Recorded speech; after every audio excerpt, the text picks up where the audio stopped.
resumo a nossa segunda mesa redonda, que é sobre as novas parcerias entre municípios e bens comuns, chegando mais na temática dos comuns urbanos. E vou só apresentar quem vai apresentar e moderar esta mesa, que é o Christian Gil, que também faz parte da organização colombiana Acción Pública, que nos apresentou hoje de manhã os resultados da pesquisa que ele está fazendo. Christian tem um mestrado em design urbano pela LSI, é economista por formação, pesquisador por curiosidade e designer por necessidade. Adorei a fórmula. Gostei da formulação. Ele tem experiência em concepção, implementação e avaliação de intervenções inovadoras em diversos contextos e setores. E suas funções incluem liderar a coleta, a governança, a integração e a análise de dados.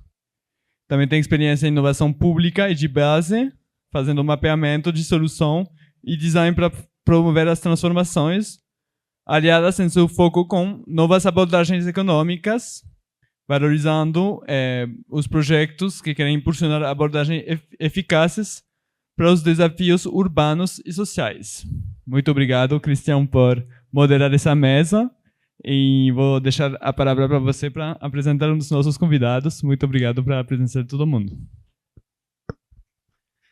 Thank you so much for the introduction and for continue in this I call today marathon, but very interesting marathon.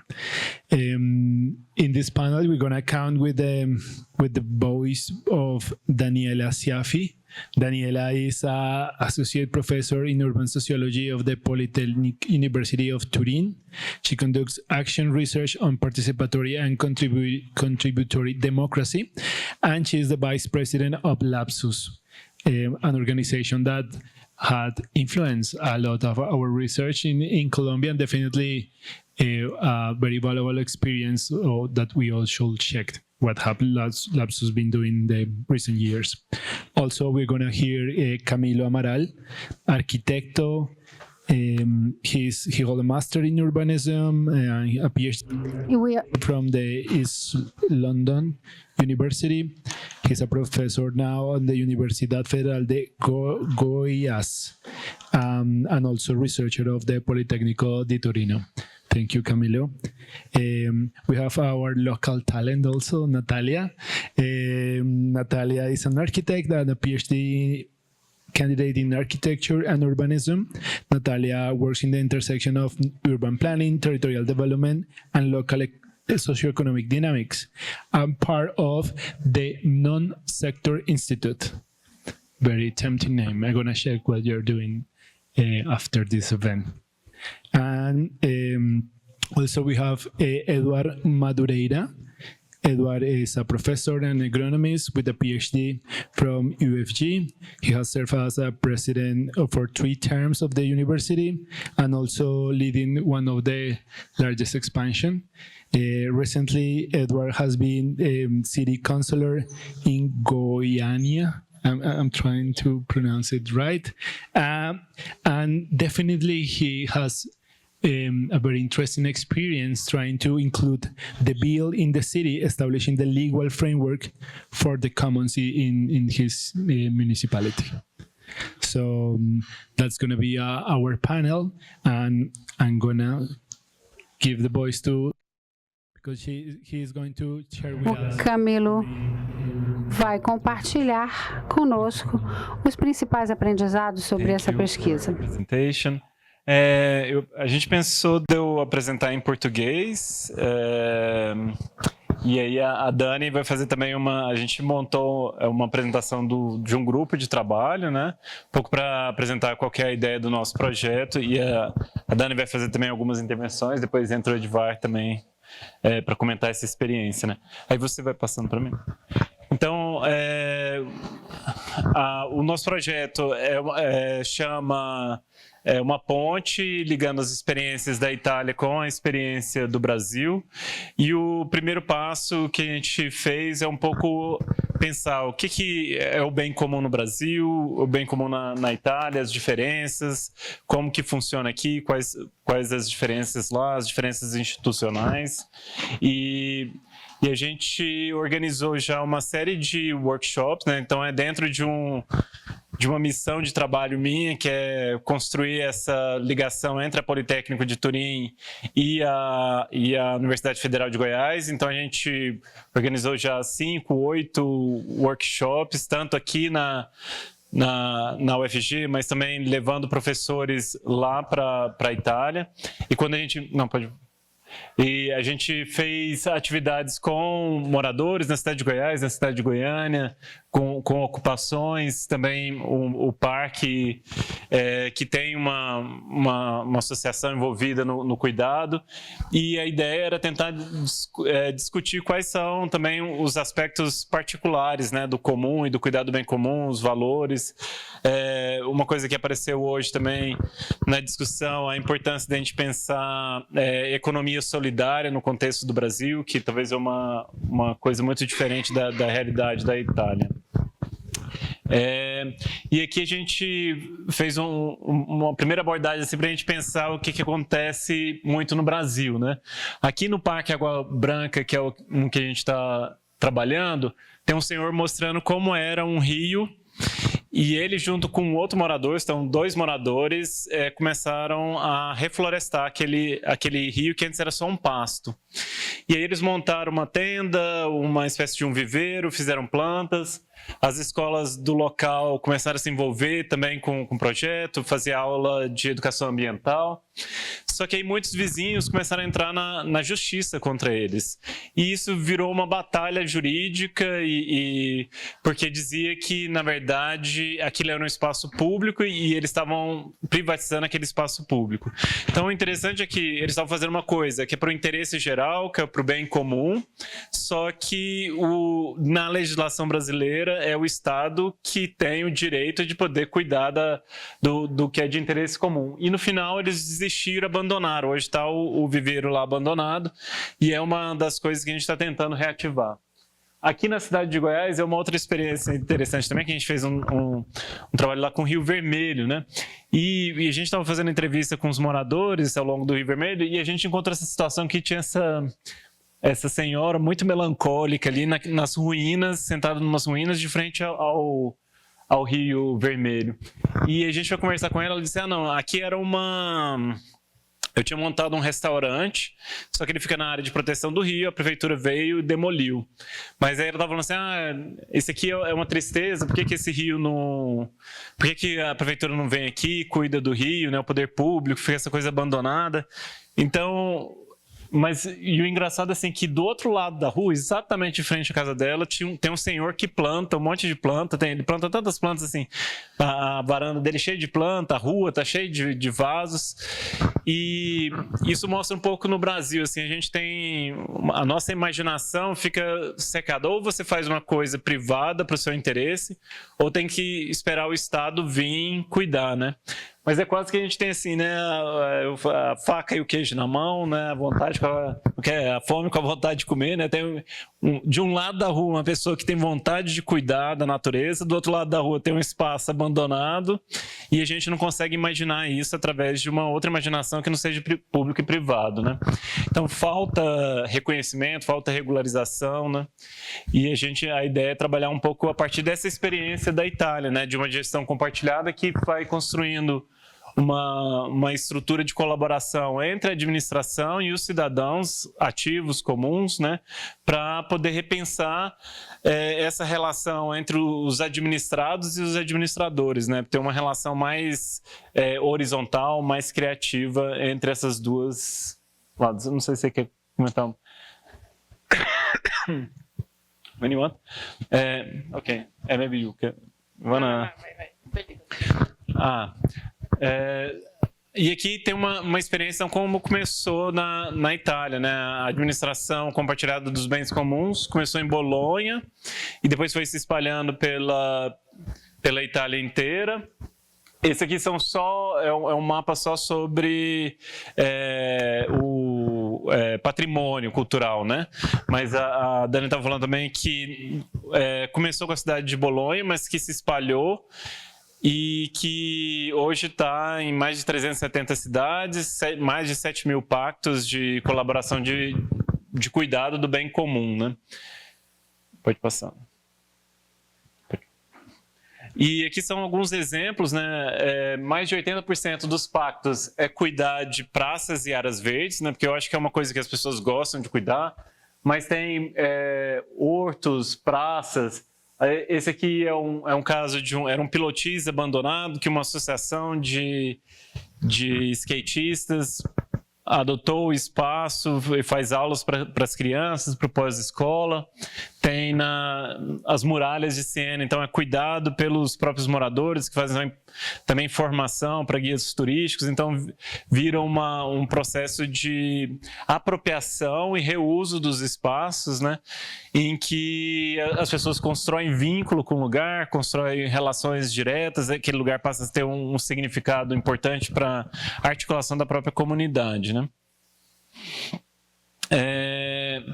E um regulamento ele seria importante para o Brasil para a gente poder reconhecer essas iniciativas, né? Então, esse aqui foi um outro caso chama Vila Lobó, uma pequena invasão lá em ocupação em Goiânia, antiga já, e que o pessoal assim, numa das ilhas estava fazendo uma horta, né? Quando a gente tirou foto, o pessoal estava olhando assim meio com medo da gente. Aí a gente ia conversar com eles falaram assim, a gente falou, a gente é pesquisador e tal, tá olhando, falando sobre os bens comuns. Aí eles falaram assim, nossa, que alívio, eu achei que era a prefeitura que estava vindo aqui mandar tirar. Então fica um pouco o Estado contra, né? Então acho que a gente tem, com a ideia da gente construir um regulamento para os bens comuns para o Brasil, a gente pode reconhecer essas iniciativas, né? Criar pactos entre diferentes sujeitos coletivos também, para legitimar essas iniciativas que já existem, né? E no final das contas, a gente vai perguntando para as pessoas, cada um sempre conhece uma história diferente de cuidado de interesse comum, né? Só que na Itália tem uma história interessante também, que em 2002 foi inserido uma nova artigo na Constituição em que assume o princípio da subsidiariedade horizontal, em que a ideia central é assim, se um cidadão tem uma iniciativa que é para o interesse geral, o Estado ele é obrigado a apoiar aquele cidadão. Então, por exemplo, assim, eu quero estou cuidando de uma praça. Isso é para o interesse geral? Aí tudo isso tem uma série de debates. O interesse geral é diferente do interesse público, tem toda uma discussão. Mas o Estado passa a ser obrigado a apoiar ele. Só que isso foi em 2002 e esse princípio constitucional ficou lá congelado, porque uma ideia abstrata, como é que isso funciona? Até que em 2012, Bolonha fez o primeiro regulamento do cuidado do bem comum, em que criou uma forma que chama pacto, não contrato. Então não é uma terceirização do trabalho, mas é um pacto entre diversos atores que vão cuidar de um determinado interesse geral, em que, por exemplo, no pacto coloca os compromissos que cada um vai ter. Então a prefeitura vai fazer a terraplanagem, as pessoas vão cuidar, quem vai aguar, quem vai plantar e assim por diante. Então demorou 10 anos para conseguir efetivar, criar um mecanismo que regulamenta e que faz esse princípio funcionar. E aí, como é que é no Brasil, né? Aí, até aquela história do senhor que entravam na justiça contra ele e tal, um dos pareceres do Ministério Público a favor dele usou esse princípio. E aí a gente falou, nossa, tá aqui tá na nossa Constituição, né? O meio ambiente, ele é um bem de uso comum.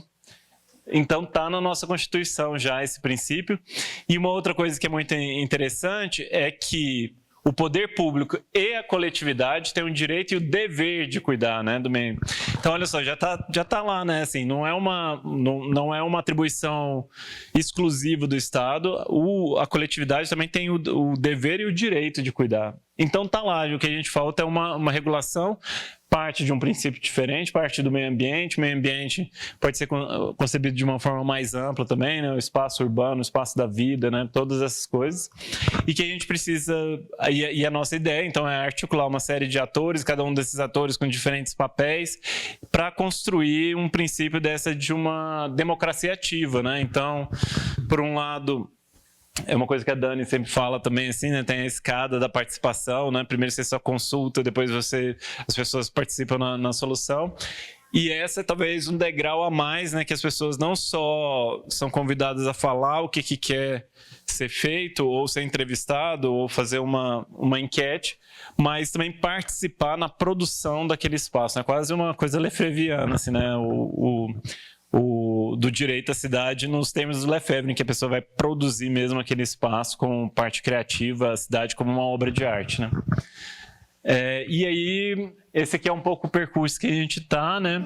Ali mudaram um pouco as datas, a gente vai fazer, então, todos convidados também, quem quiser participar. Nessa sexta-feira agora, a gente vai começar um dos workshops com a ocupação Beira da Mata. Vai ser sexta, sábado e domingo, que é uma favela bem, vamos dizer, uma ocupação bem pequenininha, uma rua, fica do lado de um rio, mas faz parte de um movimento que organiza 12 ocupações. A gente já trabalhou com uma outra ocupação também. E a ideia ali tem uma série de coisas, né? Eu fico olhando isso aqui, eu fico assim, nossa, tanto potencial, né? De ideias, de coisas que a gente pode fazer. A gente tem um rio que passa ali, tem uma área de proteção que está meio abandonada, tem espaços que não são área de proteção, mas que ainda estão livres, tem as ruas que não estão implementadas, tem essa grande varanda que eles chamam de tenda, tipo uma grande varanda onde eles organizam as atividades dele. E aí a ideia é a gente construir junto com ele possibilidades de pactos para construir, né, junto com eles, alternativas e possibilidades de uma nova produção do espaço. Eu fico falando assim, a gente vai, se tudo der certo nessa experiência aí, a gente vai provar que talvez a solução do Brasil são as favelas, né? As favelas vão fazer uma favela mais sustentável do que o asfalto. Vamos ver se vai dar certo, né? Eu acho que é isso. E a gente tem também um site, quem quiser olhar, tem um site do projeto. Você quer fazer? Goiânia. Thank you.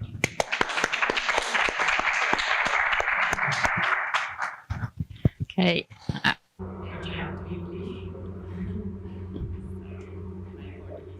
Perdão, meu português ainda não é muito bom.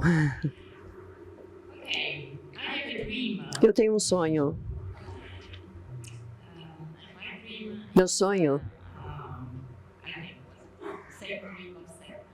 é o mesmo sonho da Stephanie, eu acho. Obrigada a essa maravilhosa rede. Obrigada, Stephanie. E a todos vocês. Porque são as nossas vidas. E esse grupo é muito forte. Não apenas no nível de ideias, mas também no nível de amizade. Uma família bem democrática, com um oceano no meio, mas tudo bem. Voltando ao meu sonho, eu espero que consigamos... Tradução pede desculpas, nós estamos ouvindo uma música ao fundo e não estamos conseguindo fazer a tradução. Perdão, estamos ouvindo uma música ao fundo. Sim, pronto. Então, retomando a tradução. Eu devo dizer... Não, novamente uma música.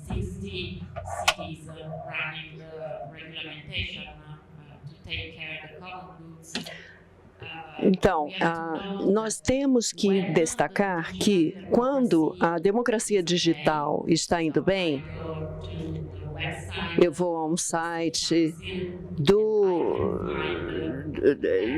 do conselho, da cidade municipal, né? Eu consigo encontrar os pactos de colaboração e cada pacto de colaboração está aberto a contribuições. A democracia contributiva funciona bem. Então, há uma ligação, não apenas no projeto da AfD, os 3 projetos da AfD, mas também nas vidas cotidianas, né? No cotidiano na Itália. E o meu sonho é de reforçar a democracia representativa nos nossos países, em todos os países.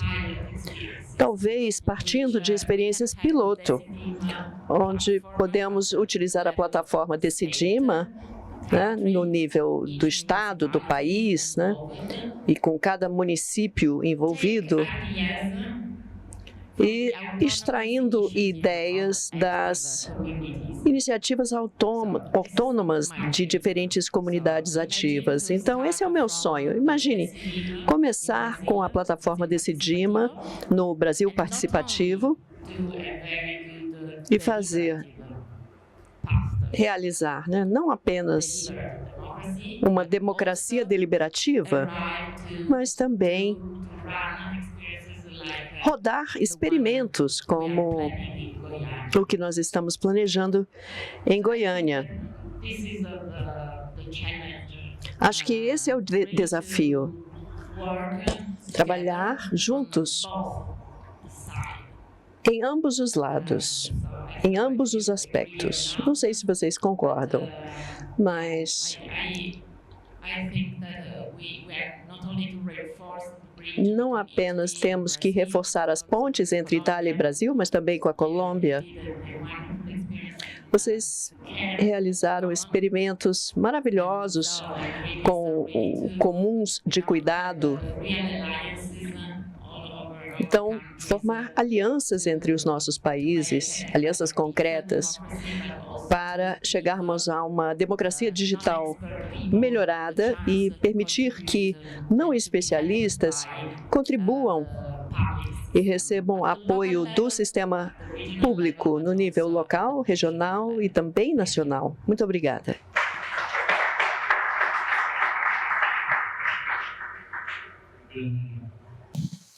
Natália wants to continue. Boa tarde para todo mundo. Sou a Natália, faço parte do Instituto No Setor aqui em Brasília, né? A gente atua no território do Setor Comercial Sul. E hoje eu sou coordenadora do colaboratório, que a gente é um estudo em conjunto sobre o território do Setor Comercial Sul. A gente faz pesquisas dentro do território para conseguir ver como que essas transformações urbanas impactam na vida de quem frequenta lá, né? E, bom, o que também tem tudo a ver com o que vocês estão fazendo em Goiânia também. A gente viu No Setor, ele começou como um coletivo cultural, então a gente começou realizando o Setor Carnavalesco, lá em 2018, e aí com isso a gente, entendendo a complexibilidade do espaço do Setor Comercial Sul, como tem muitos agentes de diversos tipos ali, né? Então a gente encontra pessoas em situação de rua, a gente encontra camelôs, a gente encontra empresários, enfim, a gente encontra várias pessoas que se encontram ali, né, no centro da cidade de Brasília. E a gente, entendendo essa complexidade de fazer um carnaval nesse centro da cidade, então as pessoas que contribuíam com esse carnaval, a gente colocava também essas pessoas que estavam em situação de vulnerabilidade, para ter algum sustento ali com aquilo também, e também para se empenhar em fazer aquilo acontecer ali no centro da cidade, um local que eles estavam tendo que eles têm como deles, né? E em 2019, então, a gente entendeu a complexibilidade de tudo isso e fundou o Instituto No Setor, que é um instituto cultural e social. E logo após veio a pandemia que aquelas pessoas que estavam lá em situação de vulnerabilidade se encontraram em mais vulnerabilidade ainda, né, totalmente abandonadas. E começamos a tentar trazer o senso de coletividade para elas, porque é um espaço que é comercial, então ele só tinha vida durante os dias comerciais, que na pandemia começou a passar a ser tudo online, né? Então ele não tinha mais vida nenhuma naquele espaço, não tem residência, não tem nada disso, né? E aí criamos uma horta comunitária que as pessoas que estavam lá, todas contribuíam bastante para essa horta comunitária.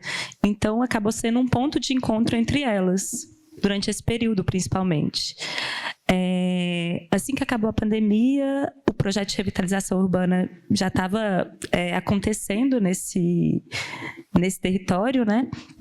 E ali era um espaço, então, que eles tinham outros planos. Então, acabou que o governo foi lá e destruiu a horta de um dia para o outro. Então, e também porque tinha muita reclamação das pessoas que estavam, os comerciantes que estavam próximos dessa horta, porque eles falavam que ali virava um ponto de encontro entre essas pessoas que estavam em situação de vulnerabilidade. Então, eles pressionaram também para que o poder público retirasse essa horta desse local. E aí o jeito que encontramos também foi levar para outro local que também foi ameaçado. Enfim, essa horta do setor comercial sul sempre foi um dilema, né? Porque as pessoas querem movimento para lá, mas ao mesmo tempo não querem qualquer movimento. E entendendo isso como um uso informal também desses espaços que a gente foi aprendendo a ocupar de maneira cultural também. O Instituto sempre traz isso de levar para lá todos esses eventos que a gente tenta realizar, né? Então, eventos que são de capacitação do pessoal que está em vulnerabilidade. Então, por lá também conseguimos abrir um banheiro que é público, né?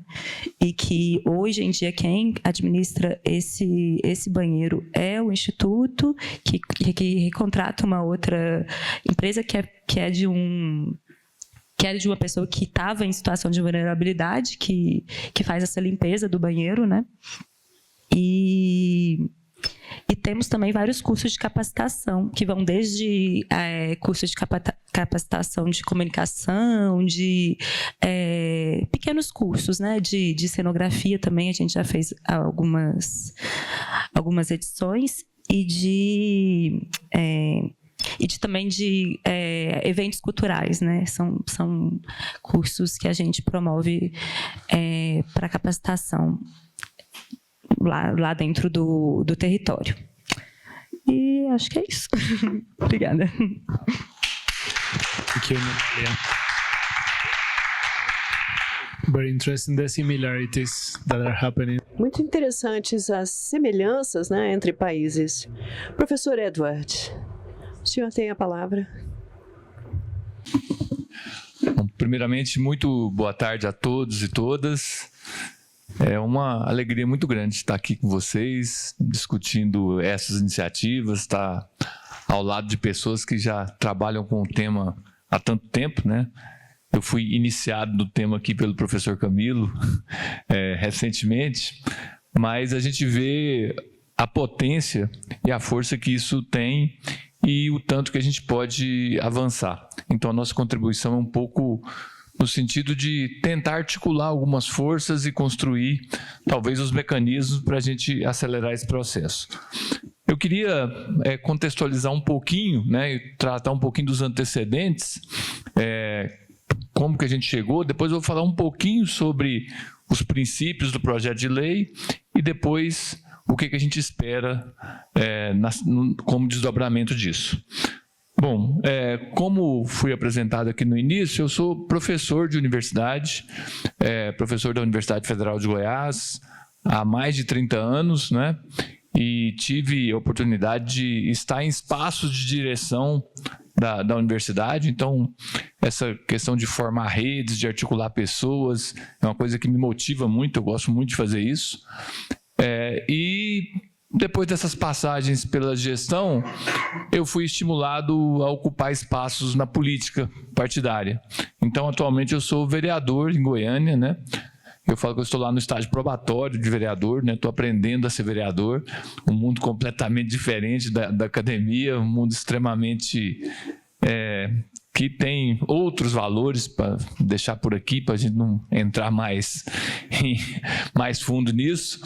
Isso, claro que causa um choque muito grande para quem sai da academia e entra nesse espaço. Mas a gente entende que se a academia não ocupar esses espaços também, a gente não vai conseguir mudar, porque tudo que a gente for fazer no mundo fundamentalmente depende da política, e a gente precisa estar nesses espaços. Há um custo pessoal muito alto, mas estou insistindo, inclusive estou me pré-candidatura para deputado federal, porque eu acho que a gente tem muito mais potência estando em outra instância do Legislativo. A Câmara limita muito a gente, mas enfim, isso é só para contextualizar um pouquinho como é que eu fui parar na questão dos bens comuns. Muito antes disso, eu conheci o Água Branca, fui provocado por um morador da região que me contou a história de 30 anos de luta. Eles entraram com uma ação, a prefeitura desocupou uma área que estava invadida, que é onde tem a nascente de 2 córregos, e isso com a participação muito efetiva da comunidade. Então, é um sonho daquela população que está em volta daquele espaço, que não é um parque ainda, né? Eles estão na luta para constituir um parque, né? Já enganaram eles algumas vezes, né? Inauguraram o parque lá, sem ter uma lei, sem ter um decreto. Então a luta toda começou por aí, né? Para a gente tentar viabilizar. Isso muito antes de eu ser vereador, eu aproximei a universidade. Eu vou até terminar minha fala mais adiante falando um pouquinho da universidade. Bom, e ali a gente vê um caso de uma comunidade absolutamente envolvida com um espaço público, com um bem comum, e que luta por aquilo de forma muito desprendida e querendo transformar aquilo ali num local que seja, né, de pertencimento daquela comunidade.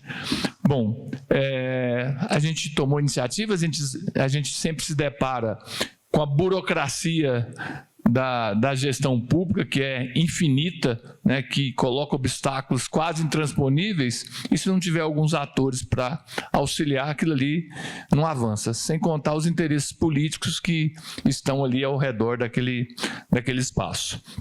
Bom, então a gente tinha já essa iniciativa com o pessoal do Água Branca.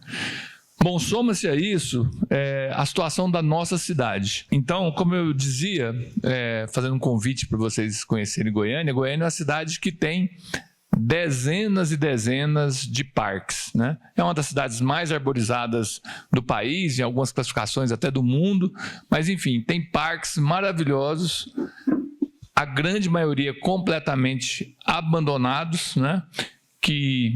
Com questões de segurança, com questões de falta de pertencimento, a não ser aqueles que estão nas regiões nobres da cidade, que de alguma forma têm um atendimento do setor público. E a gente convive nesse momento, e aí que eu falei da questão do corte do som, com um prefeito absolutamente privatista em todos os sentidos. Ele quer privatizar a educação, a saúde, os parques, o lazer. Se deixar, ele privatiza até a prefeitura. Essa é a situação da cidade hoje. Infelizmente, a gente chegou, eu sei que Goiânia não é a única que passa por isso, mas essa é a realidade da cidade. Mas aí aparece o professor Camilo, né, que já é conhecido de longa data, somos colegas de universidade há muito tempo. A relação dele com o Politécnico de Turim, com o LabSUS, os seminários, as oficinas que ele realizou, a vinda dos pesquisadores da Itália. Eu tenho o privilégio de ter uma equipe no mandato com boa formação jurídica e que ajudou e que interagiu muito bem com o pessoal da Itália, e a gente desenhou o marco legal para a administração compartilhada de bens comuns. Ao que nos consta, não sei, isso é muito arriscado dizer esse tipo essa afirmação que eu vou fazer agora, não tem no país outra iniciativa dessa natureza, com o propósito que a gente está fazendo.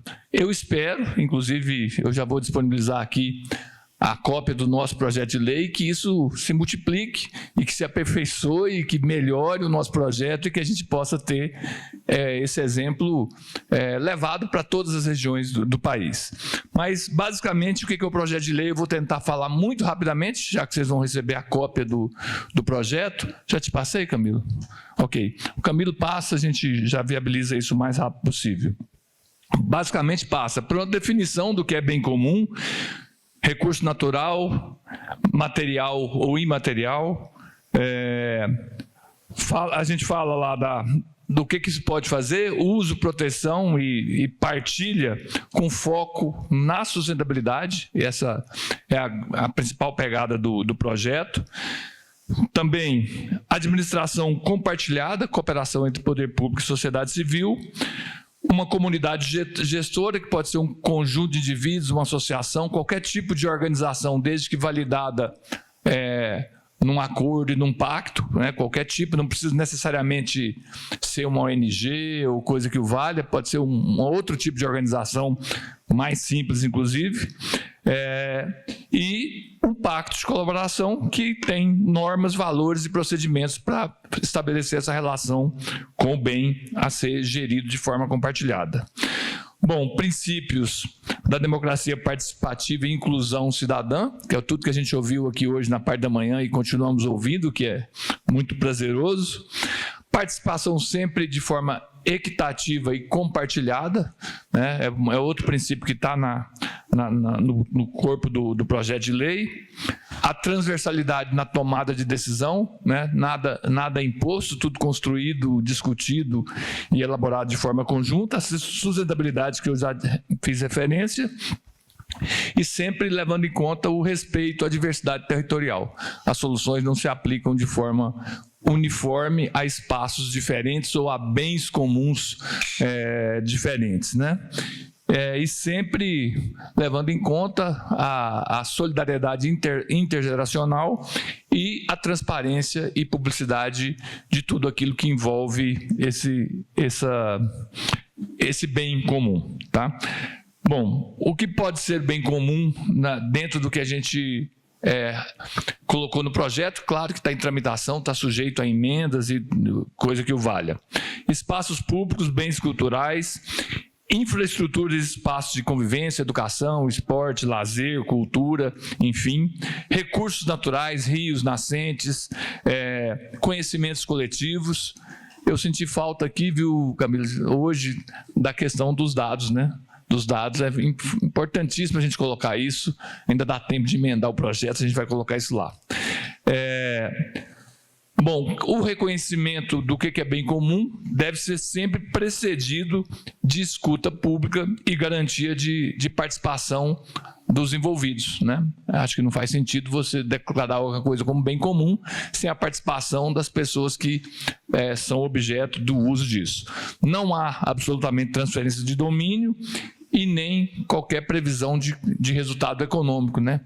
E aí cabe outro parênteses, né? O prefeito está querendo privatizar os parques na medida que foi feito em São Paulo, lá com o AMB, se não me engano, Ibirapuera, que afastou as pessoas de pouco poder aquisitivo do espaço, porque os preços ficaram impraticáveis para as pessoas mais simples que tinham ali um local de lazer, né? Bom, no pacto, a identificação do bem comum. O pacto, ele fica para uma definição infralegal, né? Um decreto vai definir o que é isso, mas se prevê que tem que identificar o bem comum, descrever as atividades, protocolo comunitário, contrapartidas, prazos e parâmetros e encargos para mitigação de eventuais problemas ao bem comum. Bom, eu acho que uma das chaves aqui do sucesso, do possível sucesso disso, é o conselho, que a gente prevê um conselho consultivo para acompanhar, né, para propor, para aprimorar os processos, com participação de pelo menos 50% dos representantes desse conselho da sociedade civil. A gente tomou um pequeno cuidado aqui, porque a gente não pode, como legislador, impor a criação de um conselho. A gente autoriza o prefeito a instalar o conselho. É um jeito da gente driblar um pouquinho possíveis vetos do prefeito. Bom, que situação que a gente está? Tramitando, hoje ele encontra na Comissão de Constituição e Justiça, né? A gente fez também, a gente tomou um cuidado, porque a situação da Câmara de Goiânia também não deve ser diferente da maioria do país. Nós somos 3 vereadores de esquerda, 4, né, em 37. Então, é uma Câmara esmagadora, com esmagadora presença de religiosos, policiais e sempre pessoas muito radicalizadas de direita. A gente teve o cuidado de conversar com essas pessoas e apresentar o projeto.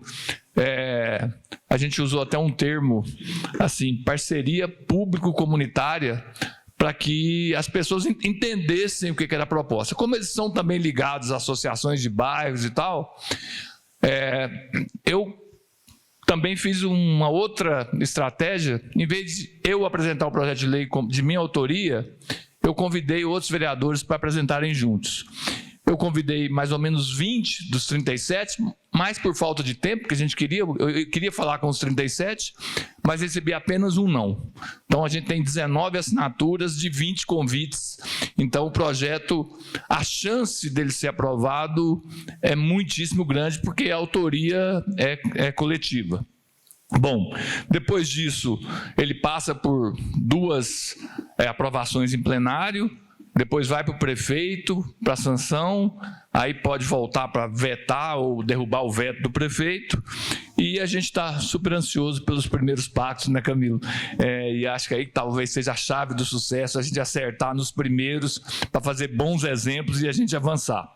E 2 coisas fundamentais para encerrar minha fala. Talvez pelo viés ou pela minha contaminação com a universidade, eu vejo que a gente tem hoje nas universidades uma possibilidade incrível. Levei essa ideia lá no evento em Assis, que a gente tem, por força de lei, a obrigatoriedade da gente ter pelo menos 10% de toda a formação dos nossos estudantes em atividades de extensão. Ou seja, a gente tem um exército para trabalhar conosco nesses projetos. Se a gente souber canalizar uma parte disso para essas atividades, a gente vai potencializar muito isso. E, é claro, a cooperação internacional, aprender com os nossos colegas que já estão à frente, eu acredito que é fundamental para a gente errar menos e para a gente ter resultados mais efetivos, e acho que o que está acontecendo aqui nesses 2 dias vai exatamente nessa direção. Me estendi um pouquinho, mas acho que era preciso trazer esses elementos. Obrigado.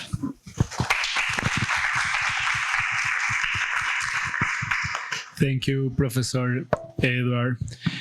Before opening Antes de abrir o microfone, eu tenho uma pergunta que tem a ver com o projeto, no nosso caso da Colômbia. Nós tentamos criar uma nova relação entre o Estado e as comunidades e cidadãos. E nós vimos a necessidade de mudar a dinâmica, criar laboratórios, criamos laboratórios para testar. Mas houve uma pergunta contínua durante o processo inteiro, porque nós tentamos também expandir esse tipo de relacionamento. A gente quer tirar essas práticas extrativistas do setor público ou do privado, porque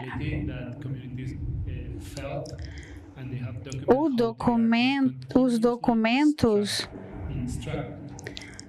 foram extraídos, às vezes com boas intenções para abrir a participação, etc., mas no final do processo, eles voltam para o mesmo sentimento de frustração, especificamente.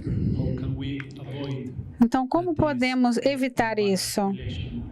Essa relação desequilibrada? to jump. I was very interested. Eu estava muito interessada ontem, porque na dinâmica do Brasil participativo, eu reconheci a mesma dinâmica que vejo nas melhores práticas de colaboração na Itália. E o ponto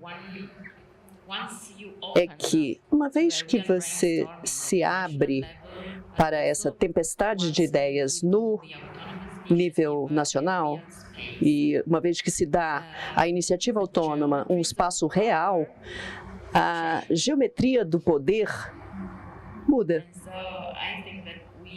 E aí temos que enfrentar a resistência a essa dinâmica juntos.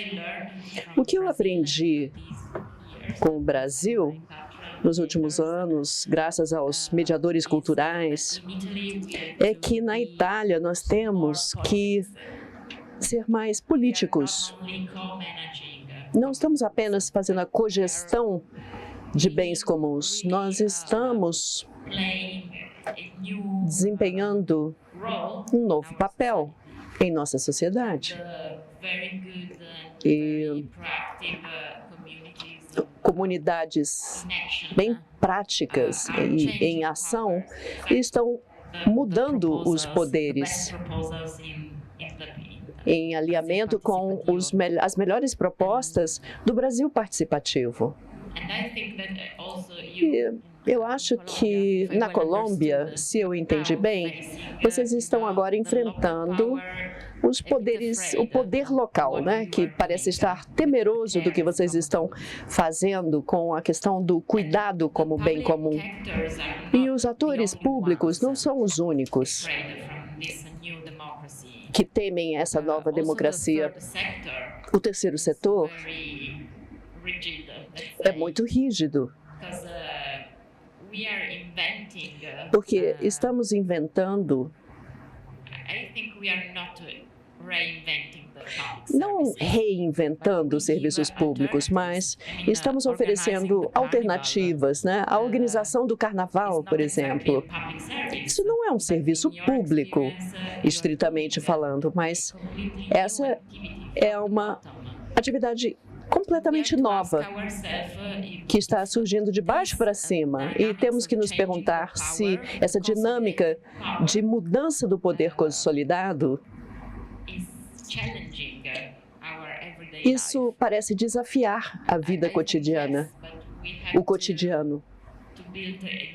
E sim, temos que construir uma nova massa crítica. Caso contrário, o poder consolidado irá combater essas inovações, tanto as digitais quanto aquelas mais contributivas.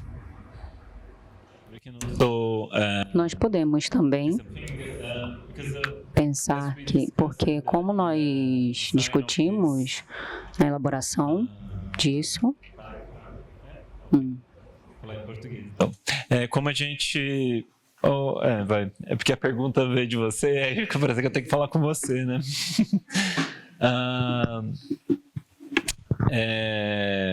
Mas é porque é difícil a resposta, né? Porque era em inglês, não, eu tô aqui. Não, tô brincando, vai. Então, o que a gente pensou, junto com os assessores do Edvar, mas também com o Heitor, né? Que é um professor de Direito, e foi uma preocupação também, que eu acho que é um dos riscos que a Stephanie falou de ontem, né? Ela listou os riscos do comum. Um deles é a cooptação, né? E como que isso pode virar depois, ou no nosso caso também do Brasil, né? Assim, depois de todos os escândalos com ONGs, transferência de recursos, né? Então, como construir controles para isso, né? A estratégia que a gente resolveu colocar é um pouco, foi, por um lado, todos os pactos passar por audiência pública, então para ser um pacto transparente, um dos princípios, né, que o Edvar falou é a transparência de todas as atividades, então os pactos têm que mostrar também o que está fazendo, como está fazendo, ele ser aberto também, né, para não virar também um clube, né, e isso virar, por exemplo, uma coisa só quem participa está dentro, então ele tem que ser sempre aberto à participação de outras pessoas.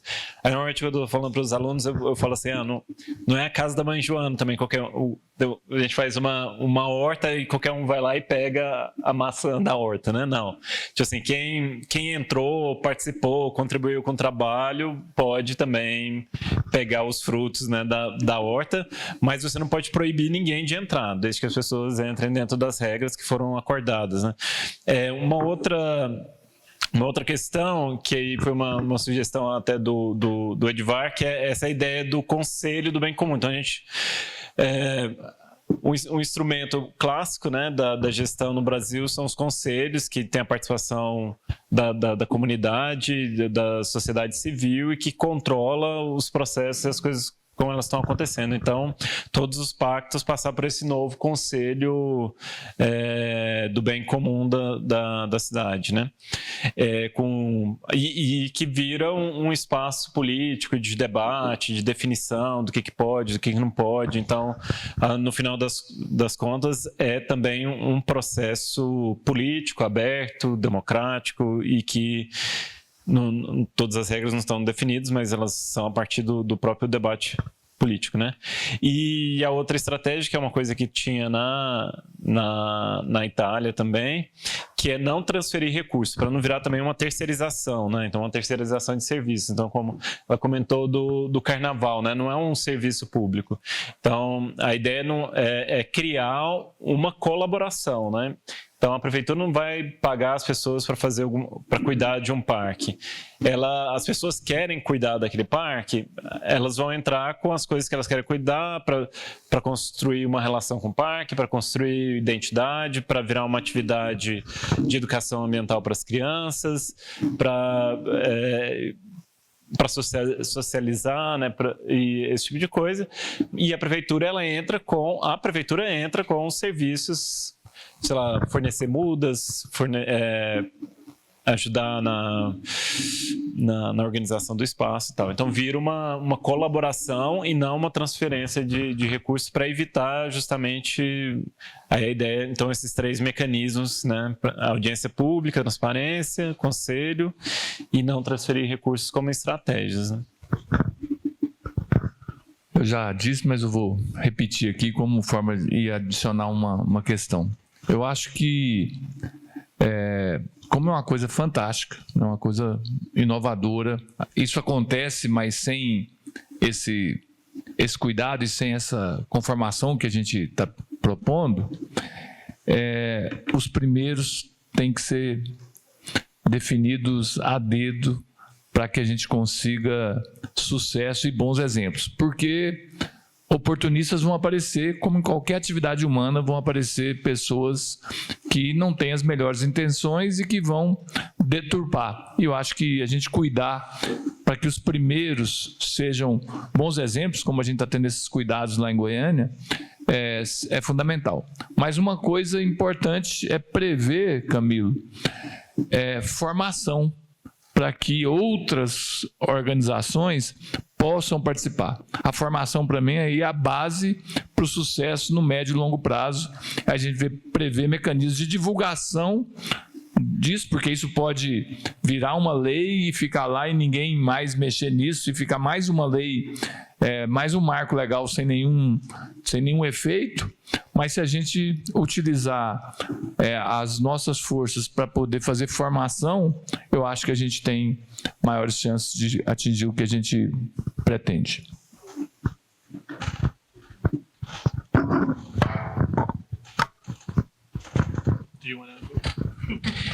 Thank you for those. Muito obrigado a todos. Eu gostaria de abrir o microfone para caso alguém do público tenha comentários ou perguntas. Você pode. Você na frente vai ser gravada.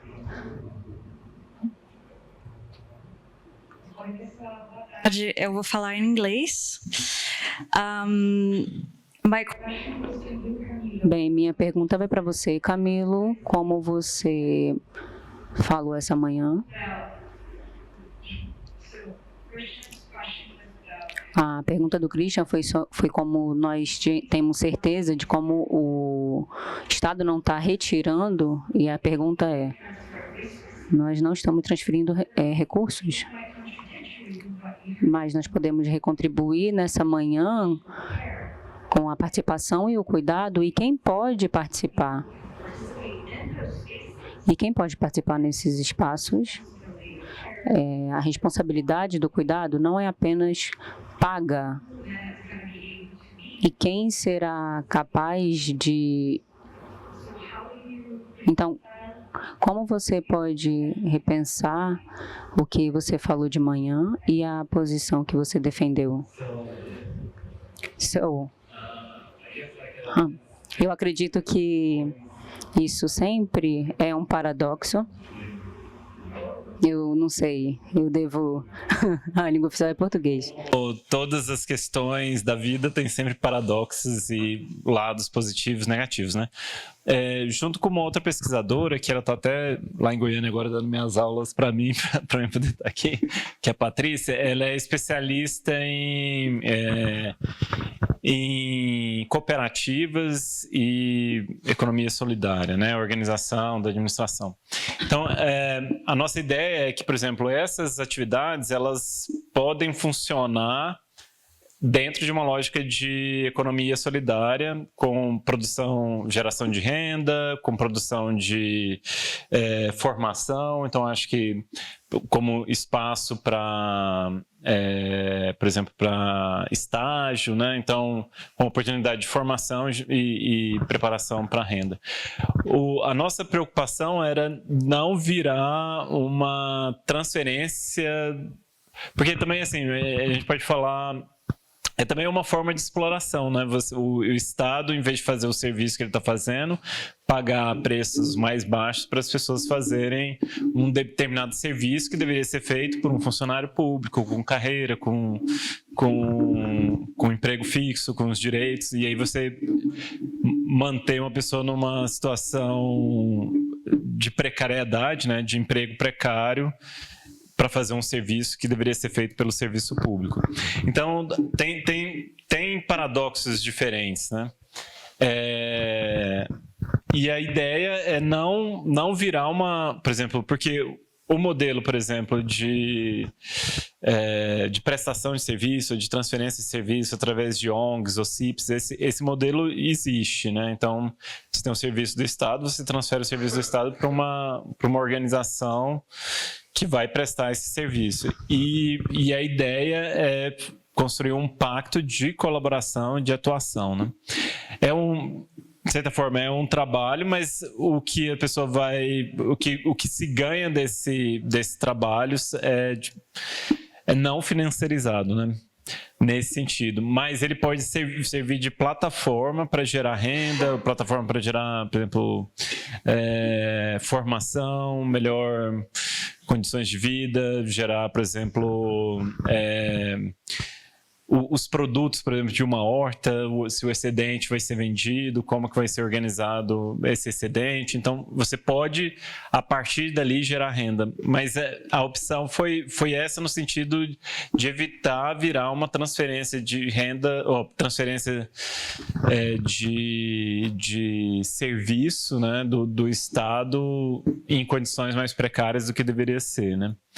Então, a ideia é de construir um pacto de colaboração.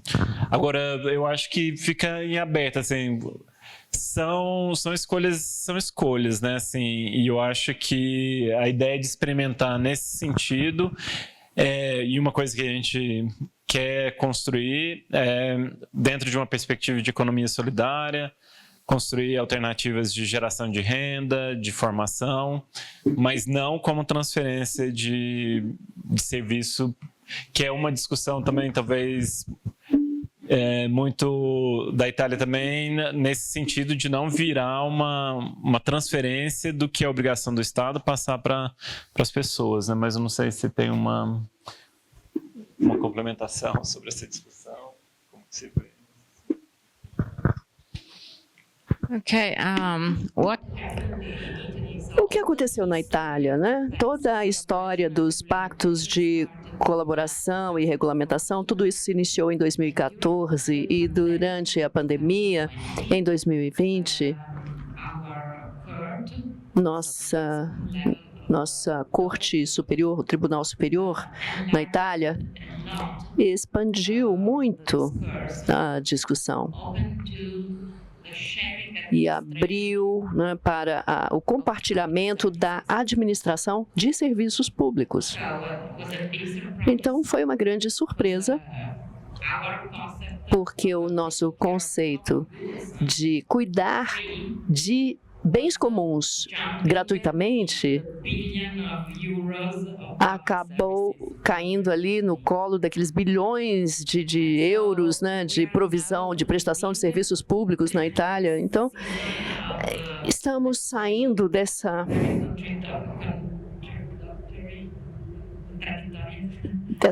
era de contradições profundas.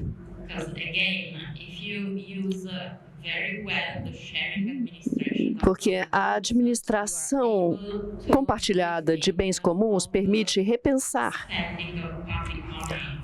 os gastos de recursos públicos com serviços. Esse é o cenário positivo. Mas há um cenário negativo,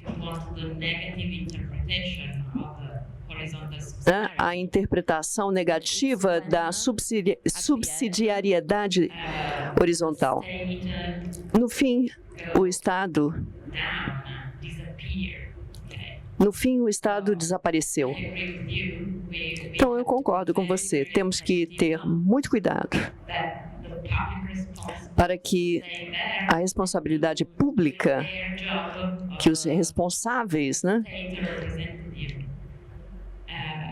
assumam a responsabilidade como representantes do Estado. Ou se o administrador local desaparece, o problema é imenso. Então, não é fácil. Eu realmente acho que é uma questão de poder, como eu já disse. E uma vez que você é responsável público, você é o gestor dos recursos públicos. E você pode fazer isso de forma inovadora e de uma forma, né, educativa, né, com relação a esses temas. E você também pode adotar um caminho muito negativo e dizer: tem os cidadãos muito ativos que vão fazer o trabalho. Então, esse pode ser um caminho, mas nós temos que ter muito cuidado e construir um monitoramento comunitário muito cuidadoso, principalmente se envolve não especialistas ou populações marginalizadas, né, que, enfim, e vulneráveis. Eu fiquei muito surpresa, porque no dia seguinte ao workshop na favela de Boa Vista, em Goiânia, nós explicamos aos moradores a ideia de realizar um pacto. E um senhor chegou no dia antes, né, na universidade, com uma lista muito simples de coisas, né, tijolos e tintas e tal, para a construção de uma cozinha comunitária na favela. E aí, se o pacto vai funcionar, para o pacto funcionar, eu preciso desses materiais, ele disse. E isso, essa é uma dinâmica muito inovadora. Você explica para não especialistas, pessoas analfabetas, né? Você explica a ideia. E no dia seguinte, elas já querem contribuir. Isso é muito Paulo Freire, né? E a democracia para todos, Essa democracia para todos só funciona se os responsáveis públicos continuarem a realizar o trabalho público.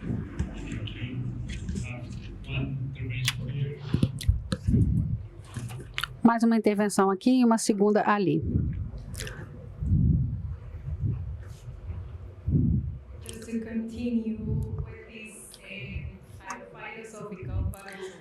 Então, vamos continuar com a nossa discussão, um pouco filosófica, mas muito concreta também. Na minha apresentação, eu mostrei que a narrativa importa. As palavras que escolhemos importam. E algo que fizemos foi tentar entender que não é simplesmente uma transferência pública de fundos ou de responsabilidade. Numa parceria policomunidade, o Estado contribui com o que tem. E o que tem poder regulatório tem fundos, recursos. E como que a sociedade contribui? O conhecimento da população, a população contribui com tudo isso, com metodologias de oficinas. Então, o dinheiro se torna uma contribuição e não um transfer. E como podemos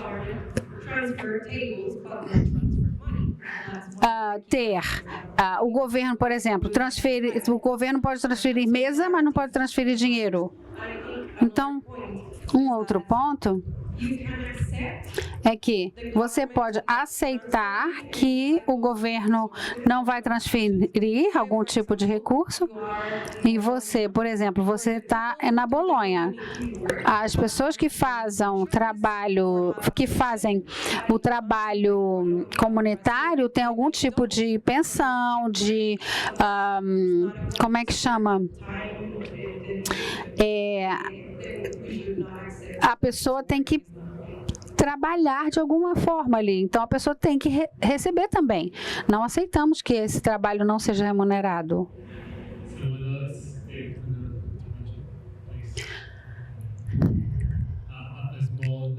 Enzo? Então, antes de você falar, nós traduzimos na Colômbia do espanhol para o inglês das parcerias público-comunitárias ou parceria público-pessoas. Mas no caso da Colômbia, nós falamos de parcerias público-populares. Porque um mês atrás, uma corte suprema, uma corte superior, barrou esse tipo de acordo, porque eles queriam saber o que é popular. Uma mulher branca é popular? Uma pessoa rica pode ser popular? E se inclui nesse sentido de popular? E uma crítica é que o público, essas parcerias público-populares estavam afetando a concorrência pública. Mas não existe mercado e não existe estado onde eles estão trabalhando. Como pode ser concorrência, então?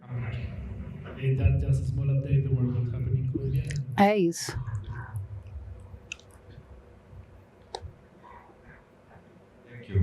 Obrigado. A minha pergunta é para a minha colega, a minha compatriota, Daniela. Eu vou fazer a pergunta em inglês para ela não precisar da tradução.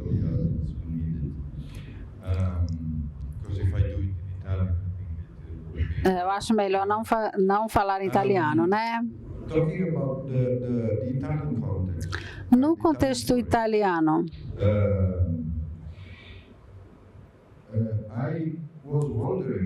Eu estava aqui pensando até que ponto existe alguma parte da história que vem antes. E eu estou falando particularmente do ano de 2011, em que houve um referendo na Itália sobre a água. E a grande questão era água pública, água como um bem comum. E o resultado, no contexto geral do resultado do referendo, trouxe essa mobilização popular em torno do bem comum, do bem público da água. Teve bastante sucesso. E o referendo ganhou, assim, 90%, com 90%. E a participação foi de 60% do público, que foi bastante boa. Mas isso não se traduziu em resultados práticos no ano seguinte, com poucas exceções.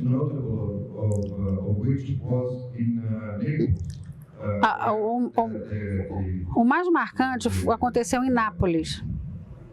Água bem comum, né? A outra common good, ABC, was maintained and strengthened. É que esse projeto de água como bem comum foi ainda fortalecido e outras coisas aconteceram em Nápoles também por causa da orientação política do prefeito, mas a partir disso foi uma grande decepção, uma decepção política. Havia muita expectativa e simplesmente não aconteceu.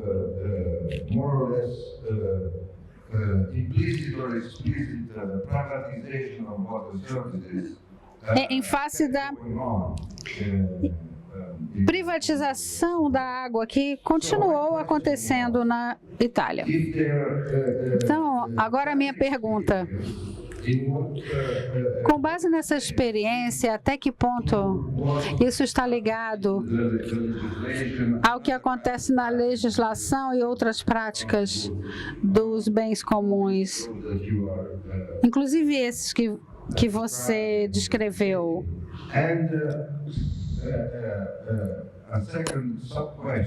E uma segunda subpergunta seria o seguinte: os impasses, as dificuldades que vocês já experimentaram nesses domínios, você acha que eles têm algum tipo de link que pode ser rastreado dentro do cenário maior? Vocês sabem que eu estou divulgando esse livro, né? Você já tem, né? Você não tem? Esse, você.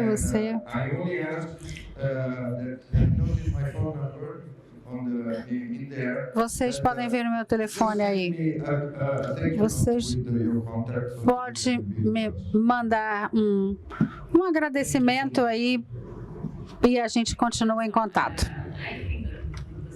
Obrigada, Enzo. Eu acho que a coisa mais forte depois do nosso referendo foi o vocabulário.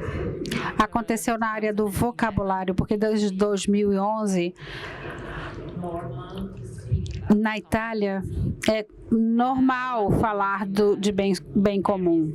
E uma vez eu estava em Paris e uma colega me perguntou: você sabia, Daniela, que teve um referendo como água não como um serviço público, mas como bem comum. Eu também fui para Salzburg fazer um treinamento para administradores públicos e eu perguntei para ele por que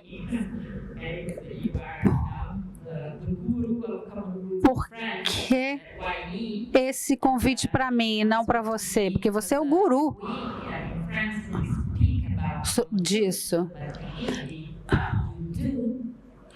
Ele disse que é porque na França nós falamos do bem comum, mas na Itália vocês praticam isso nas suas vidas cotidianas. E nós temos muita história já na parte de vocabulário, de contação de história, e isso acaba mudando a conduta das pessoas e a ideia das pessoas e mesmo o vocabulário. As pessoas começam a pensar em usos comuns e todas essas coisas. Eu acho que uma coisa que podemos falar de sucesso é nessa área do vocabulário. Tá também da Alisson a provocação, né? Acho que tem duas coisas assim.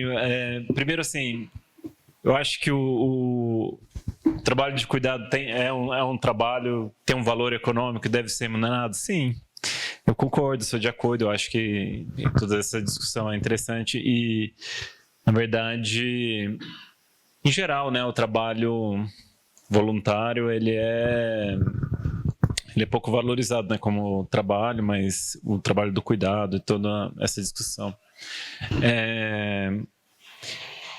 Agora, uma outra questão também, assim, um pouco da realidade do Brasil, assim, que a prefeitura é também não é o lugar onde tem dinheiro mesmo, recurso, né?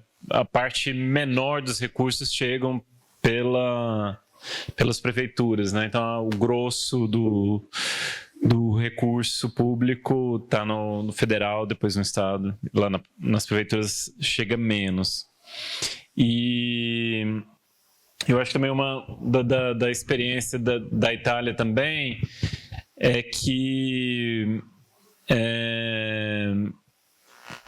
por exemplo, um pacto de bem comum não significa, então, ele obrigatoriamente não pode receber nenhum recurso pelo trabalho que ele está fazendo lá. Ele, às vezes, é um pacto de bem comum, mas ele participou de um edital, ele participa de uma outra atividade, né? Então, mas eu acho que a ideia principal é trabalhar nessa questão da informalidade, né? Por exemplo, aquele cara que estava plantando, aquele grupo de pessoas que estava plantando a horta na via da cidade. Eles estão ali numa condição, eles não estão recebendo, como a qualquer momento pode vir a prefeitura lá e tirar eles dali. Aí, se você reconhece que eles estão ali, eles têm o direito de estar ali, ele pode inclusive participar de um edital para receber pelo que ele está fazendo como um serviço público. Então, acho que é um primeiro passo, assim. Talvez a gente depois, eu acho que, como tudo na vida, né, é um processo, a gente dá passos, transformações, vai criando, vai gerando outros problemas, outras questões para ir avançando e pensando em novas soluções, né? Mas eu acho que, por exemplo, no caso do carnaval, né, você comentou, né, assim, eu estou pensando nas coisas do informal. Você comentou assim, porque fazendo a horta era informal, né? Não estava informal, não tinha nenhuma legalidade. Então, de qualquer hora, pode ir lá e tirar e todo o trabalho que as pessoas tinham gastado, empenho da vida delas, que aí o que é o fruto do trabalho, né? Você diria o Marx, né? O trabalho produz aquela horta e aquela horta é o valor do trabalho dele, né? Só que aquilo era informal, foi tipo descartado. Então, tipo assim, reconhecer que o trabalho, também reconhecer o fruto do trabalho é uma forma também de você dar esse fruto do trabalho a quem fez ele, né? Então, assim, eu acho que é um passo importante, né? A gente formalizar, reconhecer esse trabalho comunitário como um primeiro passo que pode abrir, inclusive, portas para depois a pessoa entrar em editais, receber outras formas de fazer outros tipos de parceria, economia solidária, assim por diante. Então, acho que não é a lei que vai resolver todos os problemas do mundo, né? Nem das cidades, mas eu acho que é um passo importante para regularizar essas práticas, para reconhecer o cuidado do bem comum como justa e que provavelmente vai ser preciso depois outros passos, outras coisas, mas que eu acho que também é uma coisa importante no Brasil, a gente tomar esses cuidados que foi da primeira pergunta também, né, de como que a gente garante ou evita cooptação e mau uso, né? Então são estratégias. Não sei, eu penso, claro, uma coisa em aberto, quem sabe outras experiências podem ser diferentes, outros contextos, né? E esse foi um pouco dentro também, assim, como todo processo de debate e decisão, né? Foi um grupo, né? Uma discussão com pontos de vista diferentes e a solução o arranjo que a gente encontrou foi esse, mas que eu acho que, como o Edvar também colocou, a gente ainda está num processo, pode ter emendas, pode ter vetos, pode ter alterações, então ainda é um processo em discussão, né? E ainda um processo em aberto e não sabemos ainda o resultado final disso, né? Thank you, Camilo. Obrigado, Camilo. Christian.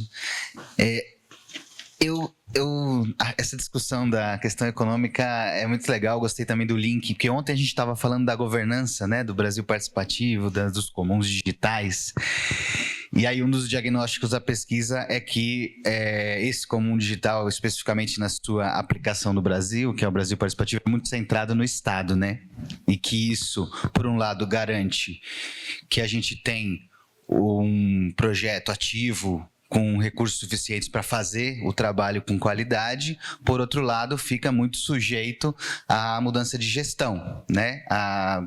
Se o Estado recua do jogo, o castelinho de cartas desmorona, né? E aí, pensando que para que o comum digital, né, assim como nós estamos aqui fazendo o link, possa ter uma resiliência, uma sustentabilidade, a questão econômica precisa estar na equação, né?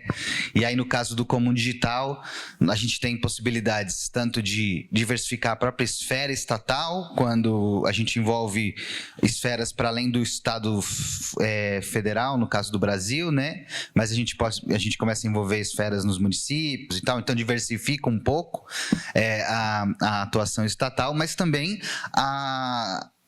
uma forma que os atores possam ter uma atuação econômica no próprio arranjo, como, por exemplo, as empresas, as pessoas que prestam serviços e que podem também se beneficiar desse arranjo, trabalhar nesse arranjo e, com isso, também, indiretamente, defender que esse arranjo exista quando você tenha ventos contrários de qualquer lado.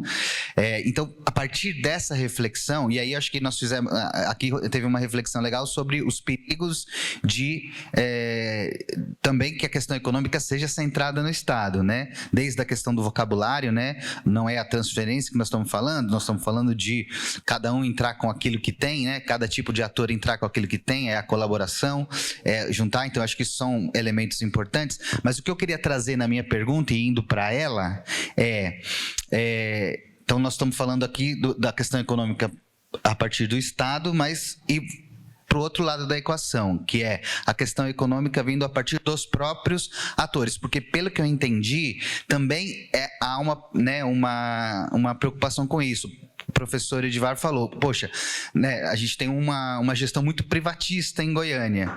Então, e estou usando como exemplo, mas acho que a pergunta vale para a situação italiana e para outros arranjos, mas por exemplo de Goiânia, somos uma gestão muito privatista, então a gente não quer que isso se reflita nessa sementinha que a gente está desabrochando ali da gestão compartilhada de bens comuns. Então a gente tem uma preocupação com isso se estabelecer como um arranjo mais centrado no privado.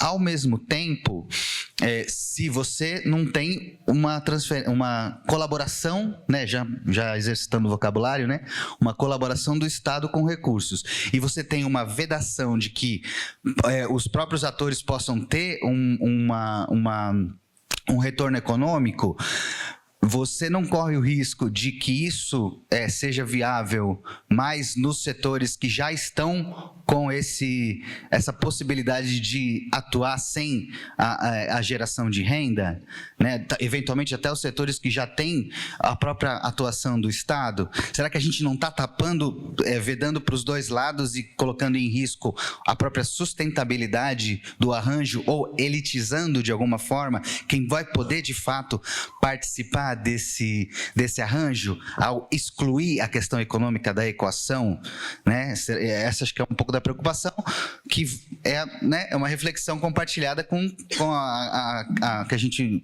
discutiu ontem sobre governança dos comuns digitais, né? Mas aí essa que é um pouco a pergunta, do ponto de vista de os próprios atores ali, se não seria interessante que o próprio arranjo, de antemão, tivesse essa previsão e não fosse uma coisa mais deixando, vamos dizer, para a própria evolução, né, da parceria e do pacto. Seria essa a pergunta. Não sei, aí um pouco, por exemplo, no sentido dessa coisa não é que está excluindo o recurso, não pode colocar dinheiro lá, né? Então, por exemplo, na verba do projeto que a gente tem com a FD, tem uma parte da verba que está previsto para uma intervenção. Então, a gente captou uma verba para ajudar numa intervenção. O Edivar estava comentando também, por exemplo, tem um outro projeto de parceria com escolas. Então, as hortas, se a gente organiza junto com a escola, pode usar recursos desse projeto. Tem emendas.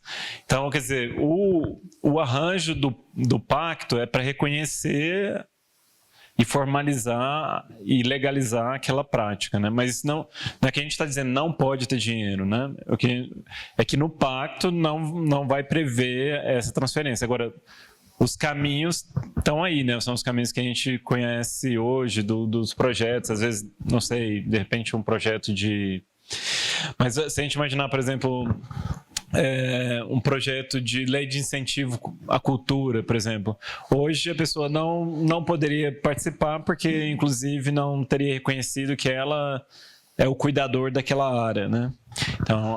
Então isso serve como assim, você tem uma autorização para cuidar daquela área, então você consegue entrar com um projeto para um outro edital. É um pouco nesse sentido. Eu acho que não é uma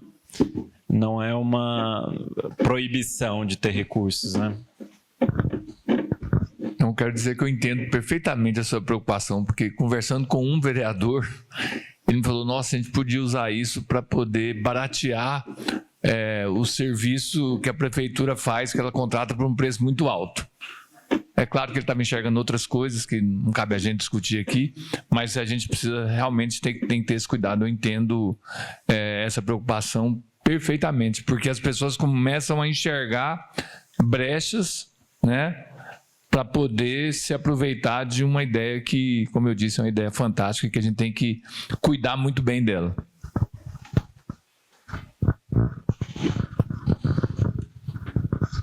Someone else want to...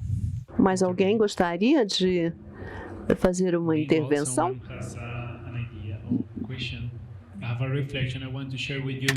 Eu tenho uma reflexão que eu gostaria de compartilhar com vocês sobre um caso na nossa pesquisa em que a comunidade estava subsidiando o Estado. A gente sempre assume que é o oposto, né? Mas houve intermediários. organizações intermediárias. Então,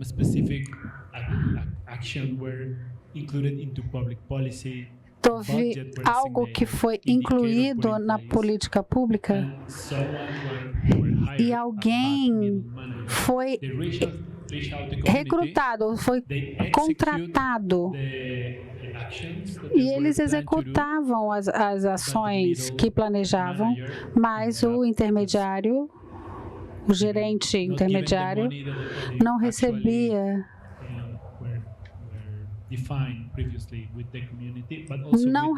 o que foi pré-definido.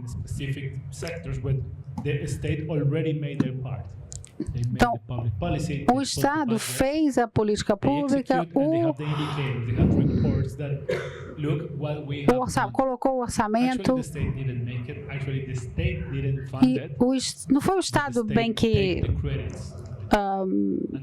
não era o Estado que financiava, mas recebia o crédito, digamos assim, daquele projeto.